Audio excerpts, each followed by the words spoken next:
There's two things in society that really sell more than anything else: fear and sex. We're going to jump into both of those topics today. Let's get into it. Welcome to the Contact Podcast.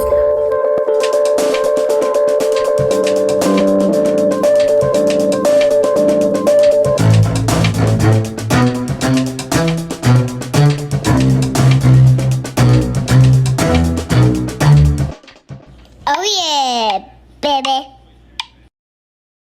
What's going on, everybody? Welcome into the Call to Act Podcast. I'm your host, Donovan Jones. If this is your first time hanging out with me, as I have said on past episodes, thank you so very much for taking the time to hang out with me. I'm super excited and blessed and encouraged that you would take the time to hang out with me. Hopefully something that is said is a blessing and an encouragement to you. Just a little heads up, little fair warning. We're going to be doing a lot of reading today. How this podcast has worked is, and you've heard me say it before, and I'll say it again, and I'll continue to say it because I feel like this is the direction that God has led me through all of the things that I'm doing to encourage people, to point people to Him, and to build people's faith. And so that is the underlining, goal, you could say, of what I'm trying to achieve through each episode. And I come from a place of humbly trying to be Spirit-led each and every week. And so that means I don't have topics sometimes until the day before, because I'm throughout my week praying, Lord, what is it that you would have me to talk about? And this week, I've really been diving into, I don't like talking about it on the podcast, because if I'm going to die on a hill, I want it to be, I'm dying on the hill of something that is controversial about Jesus. But I just think with everything going on and through my praying and through everything that's happened over these last couple of weeks, I feel like there's no way I can get out of it talking about just a little bit of politics this week. Like I said, this is not a topic that I like to dive into, but as I was praying this week, I've really been, obviously it's unavoidable to see all the things that are going on over the last couple of weeks with Donald Trump, with Biden, with Kamala Harris, with all of those things. And so as I was praying, and as I was listening to some of the stuff being spread on both sides, propaganda on both sides, right? It really put me in a place for a couple of days where I was fearful, and not so much fearful for myself, but for my kids. Cause like this is the generation that, is really facing the most thrown at them right now in terms of the stuff being taught at schools, the stuff being pushed on social media, all these outlets aimed at kids. And so they're really having the target put on them in a big way right now. They're in the crosshairs. And so I felt like this topic was just unavoidable. And so I'm going to try to do the best that I can to speak about some of these things today, because there's a lot of things that if your hope is in this world, if your hope is in a president, if your hope is in any person, you have reason to be scared. But that is the thing about being a Christ follower. Our hope is not in any of those things. Our hope is not in any person, any leader. If your hope is in any of those things, it's going to fail, and it's going to leave you in a place of being fearful, because your hope needs to be placed in Jesus. Your hope needs to be placed in God. And so I want to go through some of the things that have happened over the last couple of weeks, try to explain some things. I'm not the smartest guy in the world, so you might be listening to this, and as we talk about some of these topics, you might be like, man, this guy knows nothing. But I'm going to do the best that I can to kind of break down some of these topics a little bit.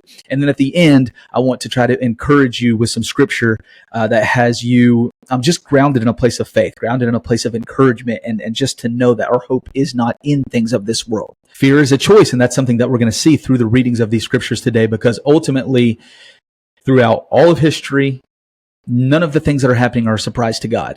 And so let's go ahead and jump into our clip of the week, and then we're going to get into some articles, we're going to get into some scripture, and hopefully leave you guys in a place of choosing joy, choosing confidence in Jesus over fear. Let's roll the clip of the week.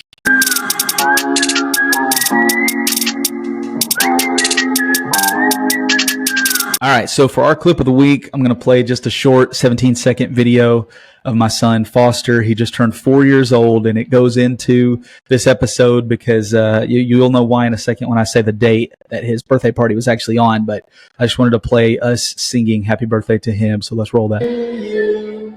Happy birthday, dear Foster. And yes, that's me singing happy birthday. Y'all don't be judging me for my lack of singing skills. Happy birthday to you.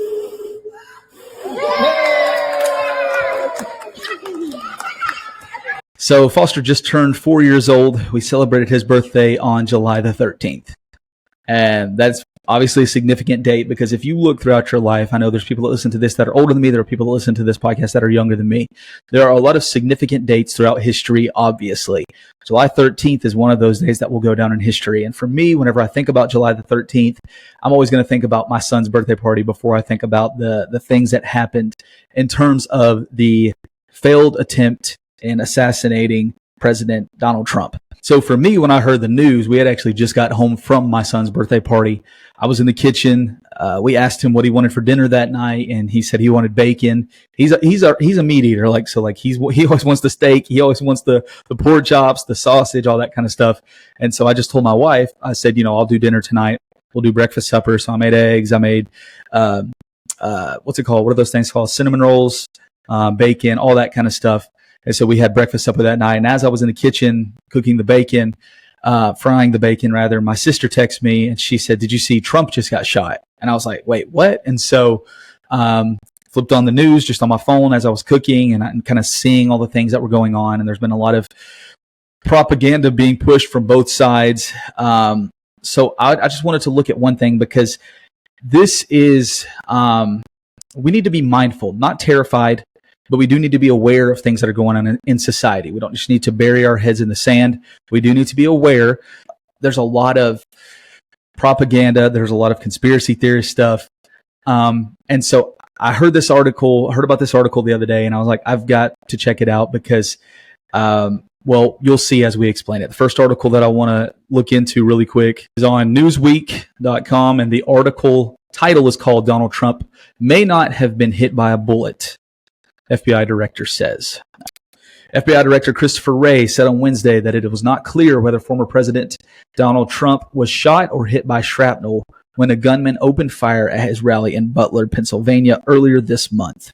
The FBI is investigating the July 13th shooting, which killed one rally goer and seriously injured two before the gunman, 20-year-old Thomas Matthew Crooks, was shot by the Secret Service. Trump was rushed off the stage with a bloody ear. He said that night he was shot with a bullet that pierced the upper right part of his ear. He said he heard a whizzing sound, shots, and immediately felt the bullet ripping through the skin in a post on his Truth Social platform. Go down a little bit in the article here. We see a photo of President Trump. He's got the blood on his face.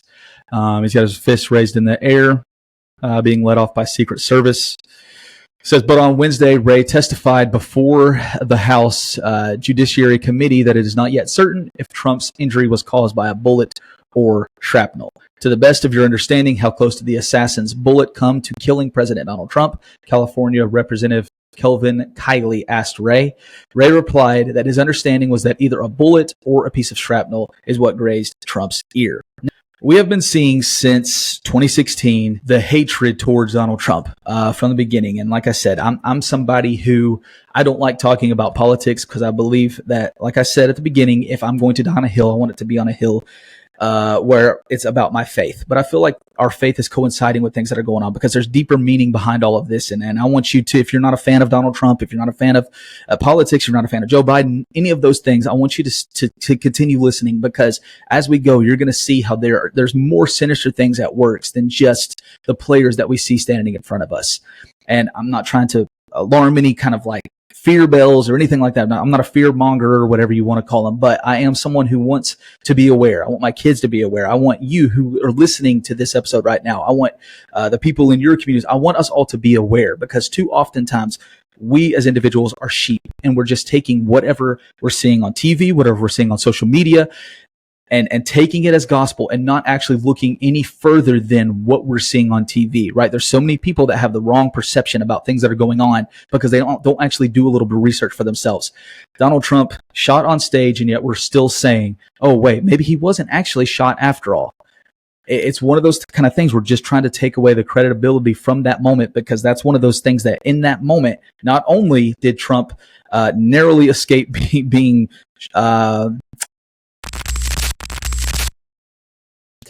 the whole thing is weird to me. I'm not going to get into all of it just because I don't want to get into all the conspiracies. There are a lot of them out there, and there's a lot of other shows that dive into that kind of thing. But as I saw all of the different videos, all of the different angles, it's clear that I'm not one of those Christians that says, oh, we can tie a Bible verse to Donald Trump and God made this happen because God has to have Donald Trump and there's nobody else. He's anointed, all of those things. That may be the case, but I don't know. I don't know God's plan. But what I do know is that in that moment, it was God's design for Donald Trump to survive what happened. His head turned at the exact moment. So for the people that's saying it's staged, for the people that's saying it didn't actually happen or didn't really get shot, you're downplaying the role that God played in that moment. Now you could be saying, well, how was it God's plan then that we see an innocent bystander get killed? Well, we know that that man was a devout Christian, and I don't know God's plans. But I do know that maybe out of the people that were hit, Donald Trump, the other two that were there at that rally that got hit, plus this man who was killed, maybe he was the only one that was ready to face God. Maybe he was the only one of them that was actually a true believer in Jesus Christ, right? And so we don't know. We don't know God's plans. But what I do know is at that moment, the Lord had his hand on Donald Trump, and for him to turn at that exact moment, that just shows God's hand at work in that situation. So we move on from that, the failed assassination attempt. And like I said, I'm not going to get, I'm just going to kind of scratch the surface on all these because I'm not really focused on these topics. Like to me, if I've had people ask me who I'm voting for the president or like who I'm rooting for, that kind of thing. I believe there's only one choice. I do believe there's only one choice in terms of the people that we have. In my opinion, even when Joe Biden was running, we're seeing a man who definitely was not fit to be in office. I did not agree with any of his policies. I cannot get down with anything that the left is doing. The things that they're putting forth, I believe, is a demonic agenda, from the pushing the LGBT community onto our kids, the drag queen thing. Now we see Kamala Harris skipping the meeting with the Prime Minister of Israel. She skipped that to go to a fraternity to give a speech. She's pro-Gaza. She's pro-Hamas. She's all of those things. She hates Israel at the end of the day. And so it's not good, ultimately, if she gets into that position of power. But like I said, that's why our hope is not in any of these people. But it is something that if we're living on this earth, it should not be something that we're like, our hope is in God. So that means we could just take whatever crap the world gives us and all that. I'm not saying that at all. I'm saying ultimately our hope does rely on God, but at the same time, we should seek out ultimate freedom, ultimate liberty, because God has put us into a position to be living here in the United States where we have a choice. This is a constitutional republic. That's one thing that drives me crazy that you see from publications, your mainstream media and all that. Trump and Republicans are a threat to democracy. The United States was founded on a constitutional republic, and we're going to look at all that in a minute. But so right after Trump, the failed assassination, he goes that Monday night to the RNC. It was a very powerful moment, and you can kind of see as he's walking through, walks to where he's sitting, sits beside J.D. Vance, who is he picked to be his running mate as his potential VP if he's put back into the position of being the president of the United States. And so he announces J.D. Vance and all of those things. And then the media starts attacking J.D. Vance. And so I want to go through an article real quick that I saw about J.D. Vance because this one it blew my mind when I saw it. Title of the article, this is Politico.com. J.D. Vance has a bunch of weird views on gender. All right, let's check it out. First of all, see a picture of J.D. Vance. If you're watching this on YouTube, you're watching it with me right now, or see J.D. Vance in front of a crowd. I'm not sure exactly where this is at.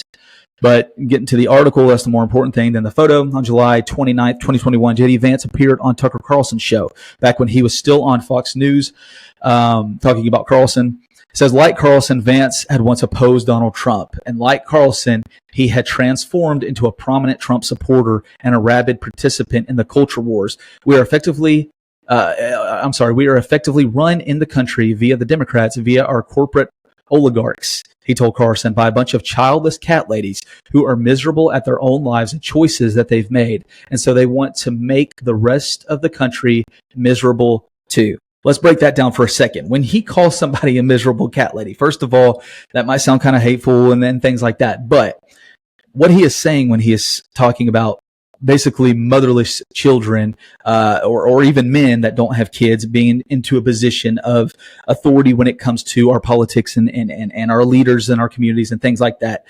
The only thing, I'm not saying that they don't look out for the future, but there's not as much at stake. They don't have as much skin in the game beyond their 70 or 80 years, whatever God has blessed them with in their life that they're going to live out, right?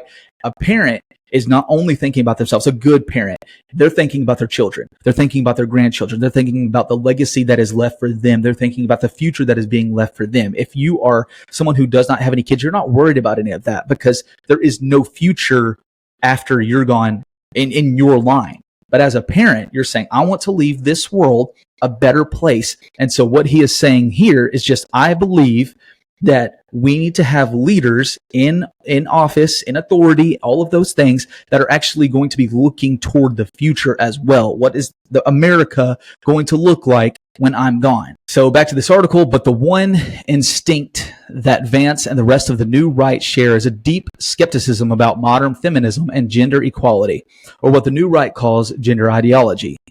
And that's exactly what it is. Overt chauvinism that seeks to roll back much of feminism's gains, is the most obvious unifying thread of this varied movement, and Trump's choice of Vance anoints and entrenches it to the culture war side of the MAGA movement. Vance appears to be a decent man, someone who supports traditional conservative values and is even willing to buck conventional GOP norms by supporting strong pro-family policies. Now, let's remember what the name of this title, the title of this article was. J.D. Vance has a lot of weird views on sexuality. Yeah, this sounds crazy that he's a decent family man, that he supports the traditional family design of man and woman, children, that kind of thing.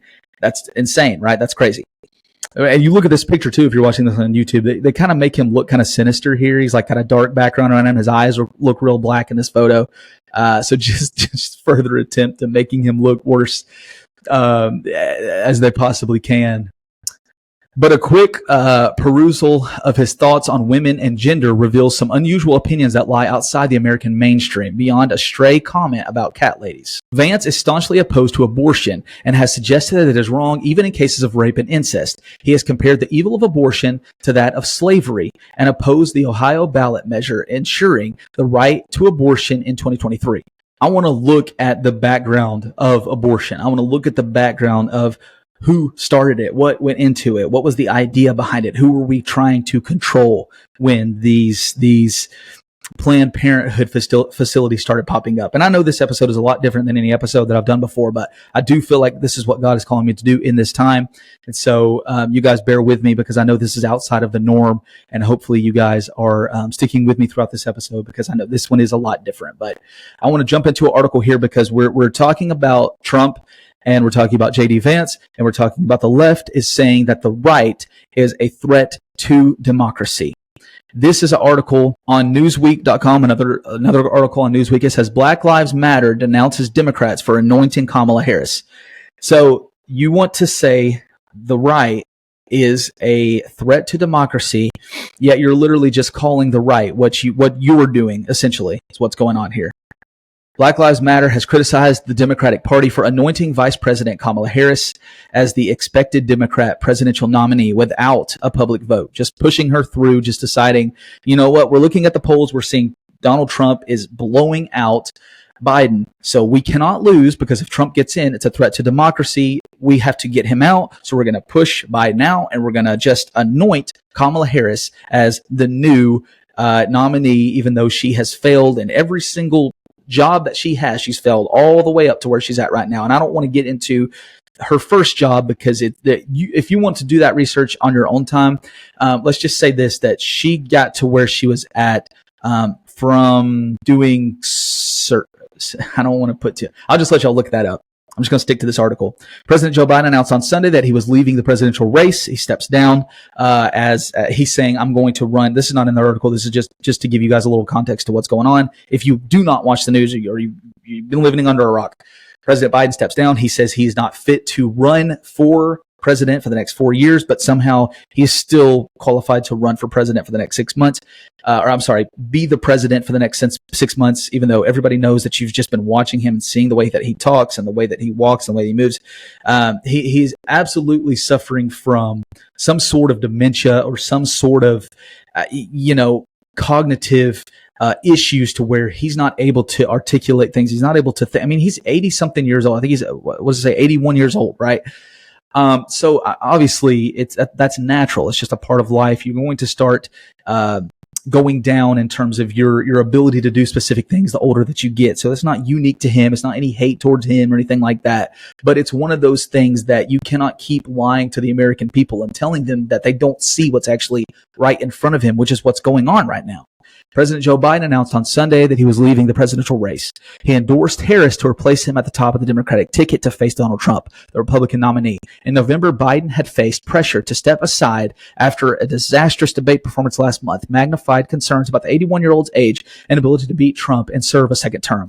By Monday evening, Harris had secured the support of enough Democratic delegates to become her party's nominee, the Associated Press reported.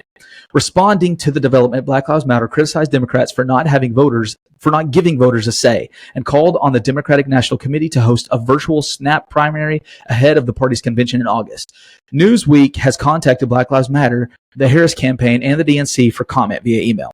And then we see a little bit of timeline here that Black Lives Matter posted on their social media. They said timeline of events: Sunday, Joe Biden drops out. Kamala Harris announces campaign with Biden endorsement. Kamala Harris says she's going to work to having earned the nomination. Then Kamala Harris makes call to party delegates.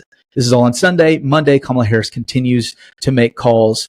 Let's go over to X here, see the rest of this post. Kamala Harris continues to make calls to party delegates. Kamala Harris makes 2 public speeches. AP announces Kamala Harris has secured enough delegates to the Democratic nominee. Kamala Harris releases this statement, noting she has worked hard to go out and earn this nomination. A 24-hour process of talking to party bosses is not democratic, nor is it a process Democrats should be proud of, they said. All right, so calling the right a threat to democracy, but then you're literally not even giving the people a chance to vote her in. You're just pushing her through. Now, first of all, the United States was founded on a constitutional republic.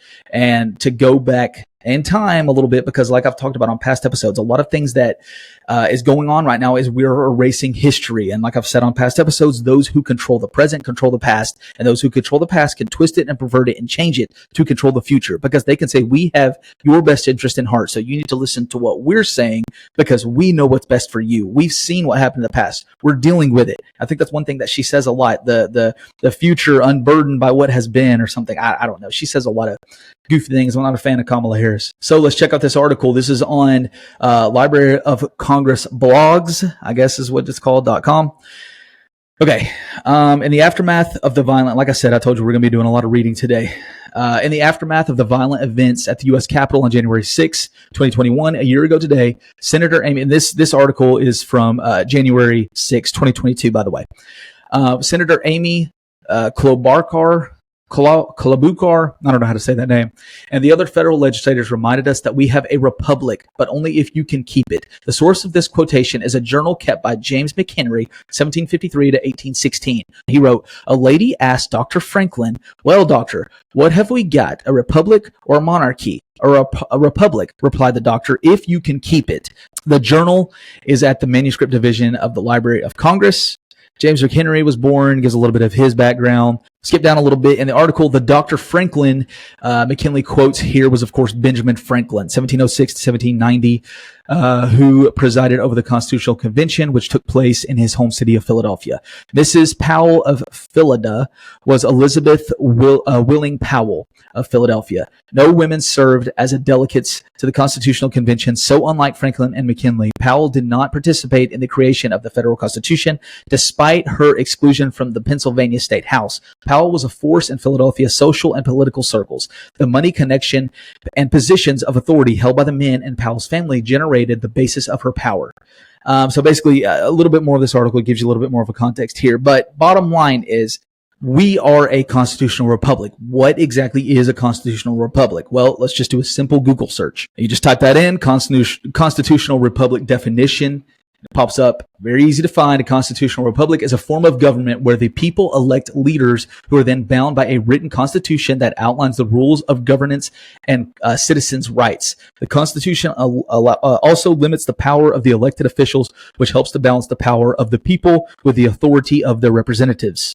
So what does that mean? That means we as citizens of the United States, we have a right to maximum freedom, maximum liberty with small government, small forms of government. What's happening right now is we're trying to expand, we're trying to grow, like government is literally trying to get into each and everything. That's one thing that drove me crazy about 2020 is 2020 hits and COVID and all those things, and they start pushing out all the stimulus pay. And I know that helped a lot of people, but I remember I was in a position where I worked throughout because my job was considered essential and whatnot. And I remember they gave us a tax credit for our kids, and we did not get to say whether or not we wanted it or not. They just put it in our account. I don't like that kind of stuff. I don't like the government being able to just put their hands in our bank accounts whenever they want to do it. I don't like the government being able to look over our shoulders all the time. Our government is supposed to be very small. That is how the founding fathers have started it. It is supposed to be, like he said, a constitutional republic if we can keep it. And that's why it's so important to do your research and to look at the past, look at history, look at what the founding fathers intended when they wrote the Declaration of Independence, when they wrote the Constitution, when they wrote the amendments, when all these things were written. What was the heart behind that? What was the position? They were escaping a position of being in bondage, if you want to say, coming here where they're trying to give the maximum amount of liberty that is possible. And that's what we have. And that's what we've had for so long. But that is the thing. When you have had it so good for so long, you start creating problems for yourselves, and you start developing that sense of being ungrateful. You start developing that sense of being handed things for so long that you become spoiled brats. And that's what we've come to in the United States today. We've become spoiled. We've switched from a place of how we should be thankful that we have maximum liberty and freedom to a position of hating America, hating all the founding fathers. You can see that by taking down all of the monuments, taking down all of those things. It's not good right now. And like I said, with the situation where Kamala Harris decided not to go to where the prime minister addressed the other night, a couple days ago. Like I said, I butchered his name. I know it's Netanyahu, I think is what it is.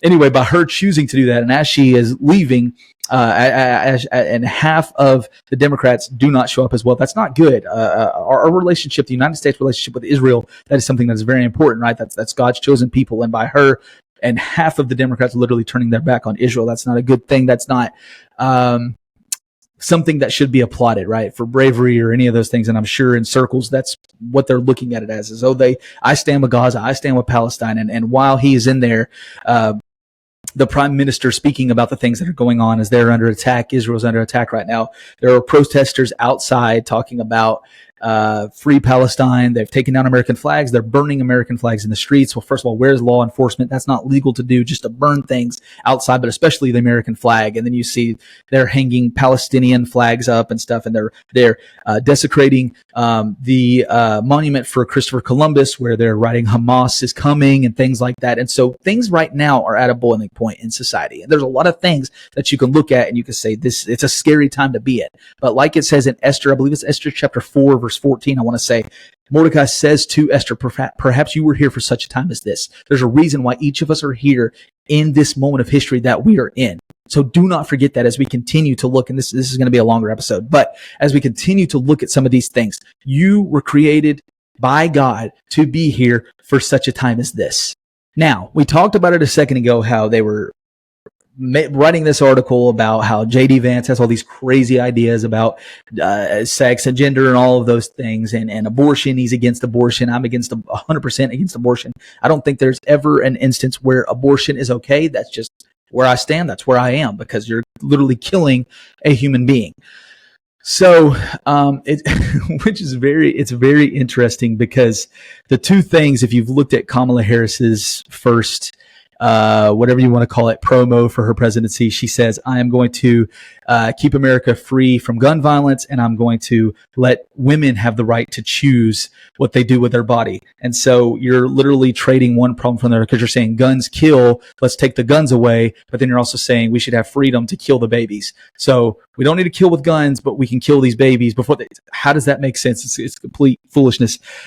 Regardless, we read about it in that article where J.D. Vance opposes abortion. Let's talk about abortion for a second, because like I said at the beginning of this episode, the two things that sell more than anything else is sex and fear. And so there's a lot of fear mongering going on. There's a lot of things that people are trying to put into society to try to say, oh, you need to follow what we're doing because this side is bad, this side is evil, that kind of thing. Let's just talk about abortion for a second. Let's talk about the sex side of things. So first of all, where did abortion come from? All right, this is an article from the Washington Times. The article is entitled Project 1916, which, by the way, there is a man named Seth Gruber who he has a book called The 1916 Project, and he's coming out with a movie. I don't remember if the book is out yet. I've heard him on a couple different podcasts and a couple different interviews. The dude is really super smart. He knows what he's talking about. He really breaks down the background of abortion, things like that. And he talks about how all of society today is, we can look at all of it and tie it back to abortion in some way. And I'm going to do a little bit of that today. I'm going to steal some of the stuff that he says. But this project here, this article here entitled Project 1916, Margaret Sanger's Culture of Death Brings Century of Abortion, Euthanasia, and More. All right, so we're going to pick out some of the paragraphs here and read it a little bit. On October 16th, 1916 began like any other day in New York City, but it marked the beginning of a new era in Western civilization. For it was the day that Margaret Sanger opened the doors of the first birth control clinic in America. Most people didn't notice the new operation. Fewer partook of the services offered there, and after 9 days in business, police raided the clinic and arrested Sanger for providing contraceptive advice, a practice then prohibited by federal law. Now it's being I won't get into all that. But Margaret Sanger, what's that word? Imbibed? I'm not sure if that's supposed to be embodied. It looks like imbibed. I've never seen that word before in my life. A special kind of evil, it says. She didn't open her clinic because she cared for the poor or because she was an early champion of women's rights or any other liberal talking point that had been repeated ad nauseum by her modern fan base. Sanger opened the little clinic in the Brownsville section of Brooklyn as the opening shot in war against American culture, a war we're still fighting today. It's very intentional where she decided to put this first clinic, right? We're going to read about that a little bit here. If you want to understand how we get to third trimestral abortions, infanticide, euthanasia, pornographic sex ed, critical race theory, transgenderism, drag queen story hour for children, arresting pro-life sidewalk counselors, and labeling parents who speak at school board meetings domestic terrorists, you have to go back to 1916. To that is the first birth control clinic in Brownsville. But first, let's go back a little bit further. All right, we're going to read a lot of this article because this is really, I think everything here needs to be read and needs to be heard. Sanger spent the first decade of the 20th century mixing with Marxist and socialist in Greenwich Village labor movement scene. There, she embraced the idea that social transformation required a collapse of the modern order. That's because, as she learned, moral people tend to be immune from radical thought. Therefore, to gain political control, there must first be sexual liberation far and wide, right? So we talk about fear and we talk about sex. Both of those are embodied in this lady, Margaret Sanger's movement. Both are embodied. You're going to see that as we continue to read. Traditional marriage would have to be undermined, she says. The consequences of sex, namely children, would need to be eliminated. She only needed to convince traditional American women that there would be a little more than slaves in need of freedom. So in 1914, Sanger published her first magazine, The Women Rebel, which carried the slogan, and this is all you need to know about this woman right here: no gods, no masters. No gods, no masters. This is the woman who created Planned Parenthood. She says, we don't need any gods. We don't need anyone telling us what to do. We don't need any order. Everything just needs to be free. We need to be able to have sex with whoever we want. But there does not need to be that consequence of children. We want to be able to have sex as much as we want, but we don't want the byproduct of what you get from sex, which is children. Oh my gosh. 8 issues in, the magazine was shut down and Sanger was arrested. It was illegal to send sexually explicit content through the mail, and the Woman Rebel certainly qualified with its graphic description of contraception methods, which she termed birth control. When Sanger was indicted, she decided to flee the country rather than stand trial. While in England, Sanger shacked up. Okay, so we see has no care for marriage, which should not be a shock. As we talked about, no God, no order, none of those things. Why would you need to be married? There shouldn't be any reason for that. She shacked up with a slate of notable progressives, including H.G. Wells, George Bernard Shaw, Arnold Bennett, and Havelock Ellis, who she attributes Havelock Ellis to be one of the greatest impacts in her life. She said he was one of the greatest mentors in her life, Havelock Ellis. It was with the married Ellis that Sanger kept the longest company. So this dude was already married. Besides being a physician and writer, Ellis was passionate connoisseur of all things sexual deviant. He hosted elaborate orgies, lured his wife Edith into lesbianism so he could watch, and published more than 50 books exploring sexual perversion. This is all stuff happening in 1916, man. So like it says in Ecclesiastes, there's nothing new under the sun. This stuff's been going on since the beginning of time. Since people could figure out all of these things, like since people can think of, you look back at the story of Noah, their hearts were wicked. They were thinking upon evil things all the time. It's been going since the beginning of time. Since sin entered this world, there's been nothing but perversion and trying to stray away from the order that God has set forth for us to live under. We want to buck that. We want to go against that because we think we know what is actually better for us. We know what's actually beautiful, not God. Ellis was also a disciple of Francis Galton, a cousin of Charles Darwin. While Darwin is known for his theories of natural selection and the survival of the fittest, Galton promoted a movement in which the fittest select who will survive, eugenics. Eugenics is built upon the Malthusian belief that the human population will one day outgrow the planet's food supply. Therefore, the only way forward is to decide now who should die rather than wait for starvation to choose. Eugenics believe the sick, the addicted, the poor, and those of so-called lower races should be sterilized or eliminated for the greater good. Okay, this is what is essential here for us to know, because where she decided to place Margaret Sanger, where she decided to place her first clinic, is very intentional because she is being poured into by these people that think we need to literally control what type of people are to be born and that should be living around us in society. It says, this is the murderous swill Sanger was swimming in for a year and a half during the self-imposed exile. When combined with the Marxist-flavored brew of the sexual revolution she had already been drinking, it made for a potent cocktail. She carried it back with her to the United States, ready to renew her quest to change society, and became the fuel for her first failed birth control clinic in Brownsville, a location chosen, man, this is essential right here for us to hear, a location chosen because of its dense population of Slavs, Latinos, Italians, and Jews. Okay? Planned Parenthood, it really is Planned Parenthood. They're trying to plan who the parents are, right? When Sanger lost the legal battle, she appealed the decision, and while the original verdict was upheld and Sanger spent 30 days in prison, the court did rule that contraceptions could be prescribed by doctors for medical reasons, giving Sanger the loophole she needed to begin her assault on the family in earnest. Her prison sentence also made her something of a martyr, and she used her newfound celebrity to push birth control and eugenics into the mainstream. In the years that followed, Sanger's American Birth Control League, later renamed Planned Parenthood, became a close ally of the American Eugenics Society, sharing the same office building and several board members. Of note are Lothrop Stoddard and Madison Grant. Stoddard's writings, or maybe it's Stoddard's, writings on race were featured in Nazi textbooks, and he was held in such high esteem by the Third Reich. He was granted a meeting with, I can't even say that name, Führer himself. Führer. Not to be outdone, Grant's book, The Passing of the Great Race, was said to be Hitler's Bible.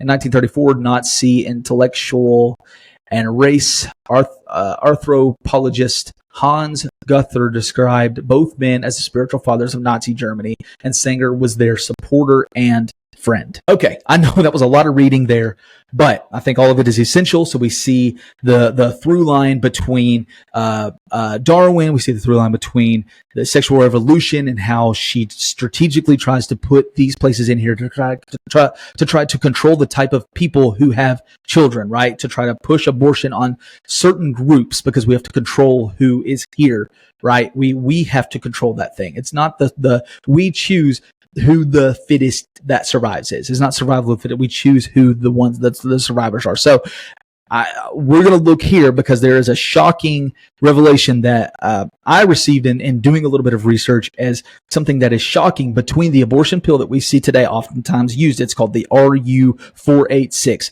We're going to connect that with something that is very heinous from the past, and it might blow your mind and blew my mind when I found this out. So let's just jump into this article. I'm going to try to go as fast as I can because we still have a lot of scripture that we need to jump into also. So just going to read a little bit of this here.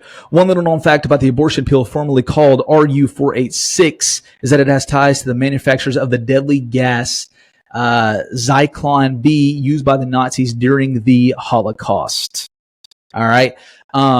Just for lack of time, I'm not going to read this whole thing. If you want to check it out, it's on liveaction.org. .org, looks like.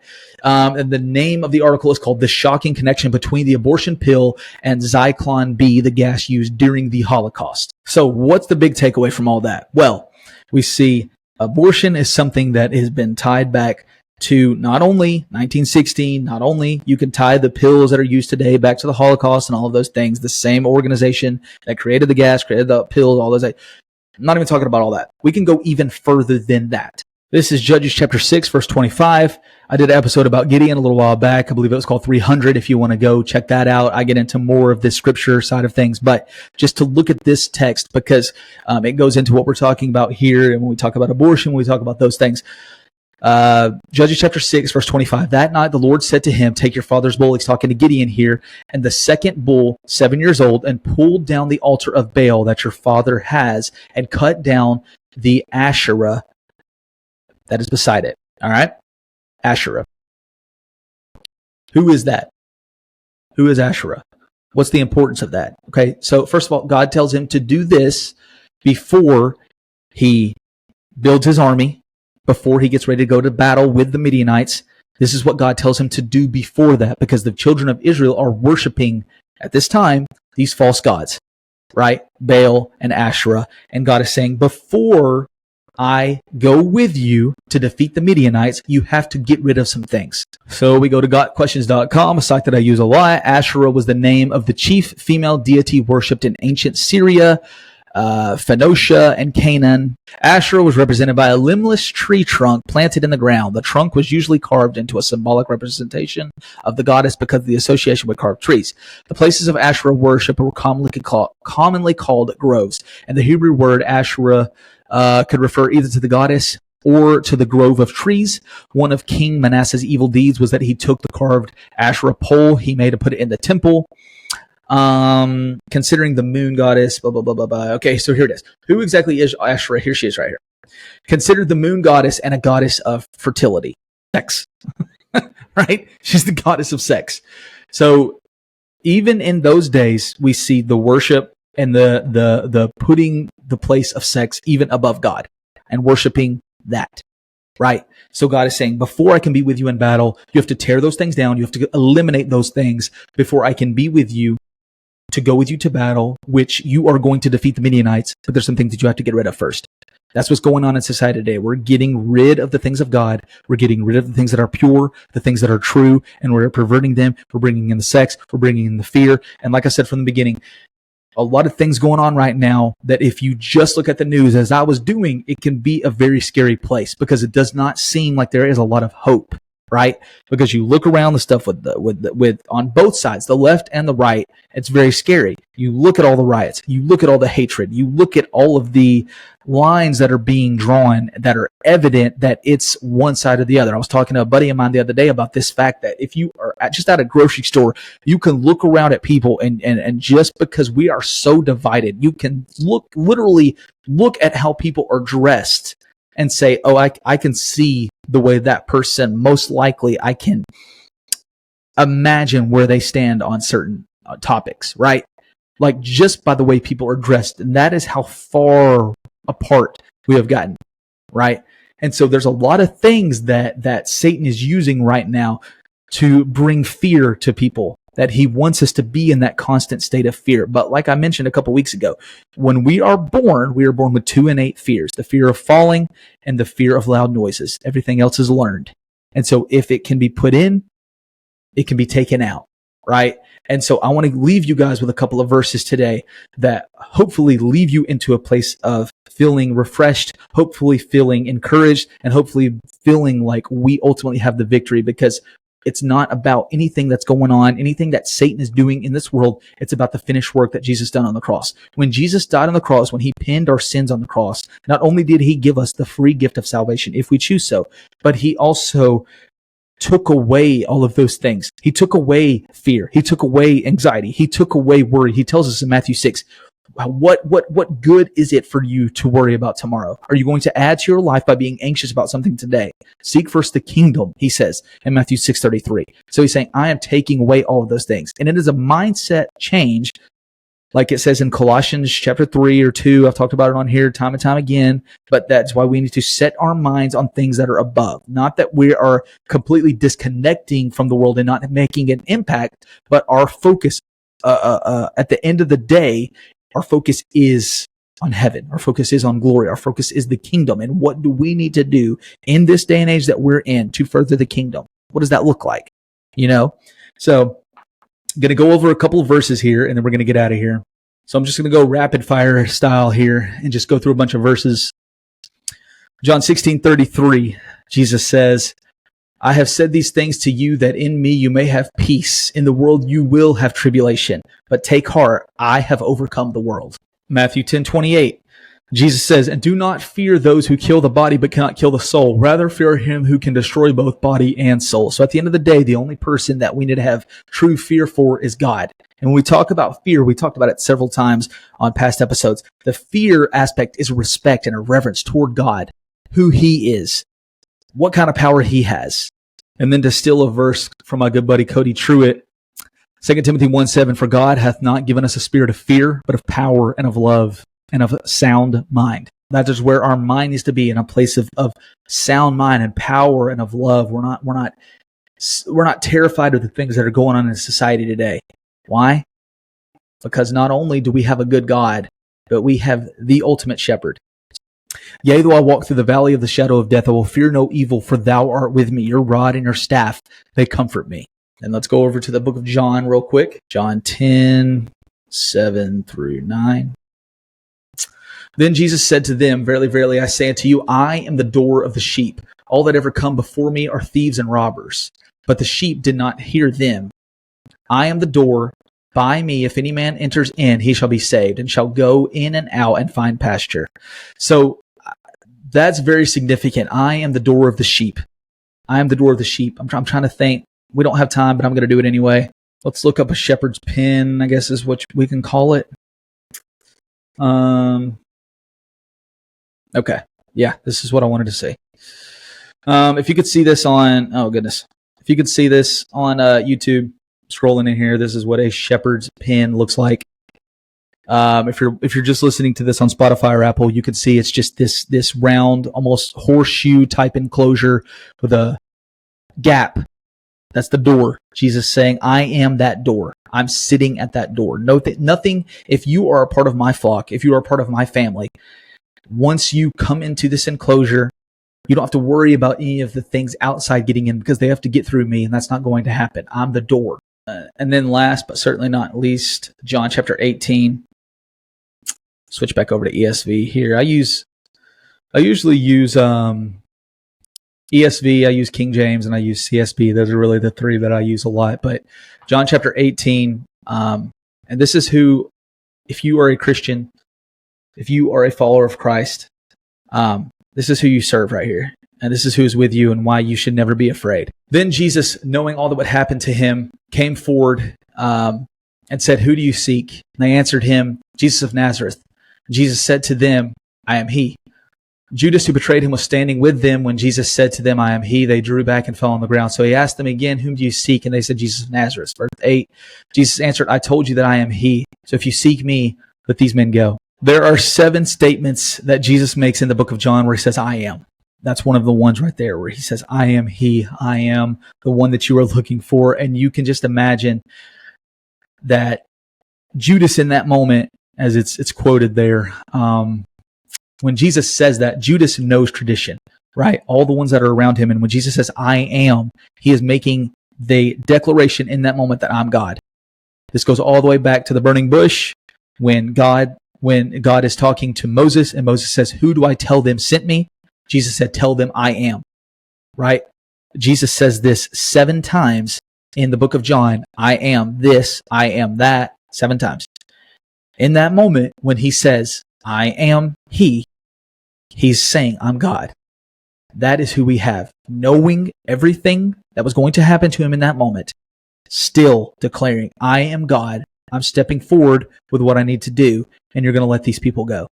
Jesus was that scapegoat for us to give us a chance at eternal life. And so at the end of the day, there's nothing that you need to be fearful of. There's nothing that you need to be scared of, because we have our hope in the Savior. And so I'm sorry that I went a little bit longer today. There's still so much more that I wanted to touch on about this topic. Maybe I'll do a part 2 sometimes. But hopefully you guys enjoyed this. Hopefully this is something that was beneficial to you. Do not fear. It says 365 times in the Bible, do not be afraid. Do not be afraid. Over and over again, angels would appear to men. Angels appeared to Mary in Luke chapter 2, or is it Luke? It's either Luke chapter 1 or 2, and tells her, "Do not be afraid." In that same chapter, an angel comes to Zechariah, and he says, "Do not be afraid." An angel comes to Daniel in Daniel chapter 10. He says, "Do not be afraid." Jesus tells John in Revelation, "Do not be afraid." Time and time again, whenever man is put into a position where they are to see an angel or see something that has to do with God, the Creator, heavenly beings, any of those type of things, they are told, do not be afraid. So that's the same word for you guys. God bless y'all. Have a great week.